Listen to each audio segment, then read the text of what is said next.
In today's video, I'm going to teach you how to set up Notion for beginners. We'll start from a clean slate and build the basics so you feel confident using Notion right away. First, head to Notion, in your browser, or download the desktop app if you prefer a smoother, always-on experience when you are prompted. Choose for personal use.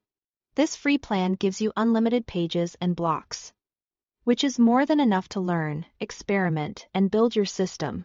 When your workspace opens, you'll likely see a few getting started pages.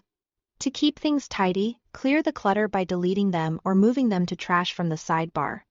A fresh canvas makes it easier to focus on what you actually want to create. Now, the key idea in Notion is blocks. Everything you add: text, headings, checkboxes, images is a block you can drag and drop to rearrange. To add anything quickly, type a /. This opens a menu where you can insert blocks like text, headings for structure. To-do lists with interactive checkboxes. Toggle lists that hide details until you need them, and callouts, which are boxed sections with an icon for important notes or reminders. Tip: use toggles to tuck away long instructions or reference material and keep your page clean. Let's create your first page. Click the plus button in the sidebar and give your page a name. Inside any page, you can create subpages. Think of them like folders by typing /page. This nesting keeps related content together. To make navigation easier, add an icon and a cover image. You can pick from Notion's icons and use a cover from Unsplash or upload your own, which helps you spot pages at a glance. Next, try databases. A database is a collection of pages with powerful ways to view and sort information. Type /table and choose table view to start. Add items as rows, then customize columns called properties, such as status using a select type.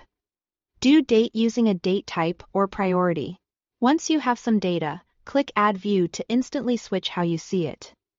Board for Kanban style workflows, calendar to map tasks over time, or gallery for a visual layout. Your data stays the same, you are just changing the lens. Finally, don't build everything from scratch. Click Templates in the bottom left sidebar. Browse for something that fits like a habit tracker, reading list, or project manager and select Get Template to add it to your private workspace. You can edit any template to match your preferences. That's it for your Notion setup. Take a few minutes to practice the / command, experiment with blocks, and create a simple database. Thanks for watching.